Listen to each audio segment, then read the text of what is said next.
মানুষের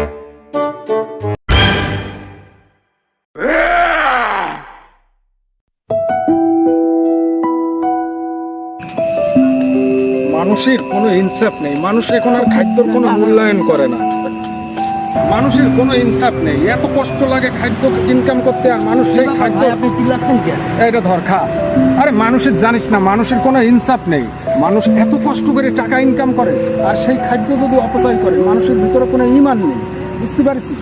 এত কষ্ট লাগে মানুষের টাকা ইনকাম করতে, এই সারাদিন রইতে পুজে সারাদিন এত কষ্ট করে মানুষ টাকা ইনকাম করে। সেই টাকা কি জন্য ইনকাম করে? কি জন্য? পেটের জন্য, মানুষ খাদ্য খাওয়ার জন্য। খা, বেশি করে খা, বেশি করে খা।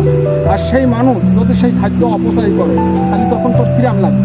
অনেক মানুষ আছে না, অনাহারে আছে, না খেয়ে মস্ত দিন কাটাচ্ছে। খা।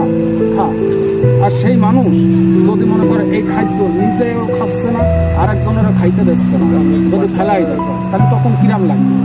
তা তোর আমি একটা কথা বলছি, শোন, তুই জীবনে যাই করিস, যত কষ্টই করিস, ইনকাম করবি না?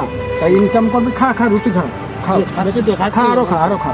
তা যত ইনকাম করবি বেশি করে খা, তা যত কাজ করবি, ইনকাম করবি, শোন, জীবনে নিজে খাবি, এবং যেটা নিজে না খাইতে পারবি সেটা অন্যকে দিবি, কিন্তু কখনো ফেলাবি না। বুঝতে পারছিস? এখন কি হয়েছে সেটা বলে। Oh my god. আমি এমনি দিয়ে আসছি, এই রুটিটা খাইলি, এটা কেমন লাগছে? স্বাদ লাগলো, মজা লাগলো। এই রুটিটা ওই ডাস্টবিনের ভিতরে কিরা ফেলাই খেয়ে দিচ্ছে। তাহলে বল, এটা কি, এটা ভালো লাগে? মানুষের কোনো ইনসাফ আছে? আমাকে ডাস্টবিনের রুটি খাওয়ালো।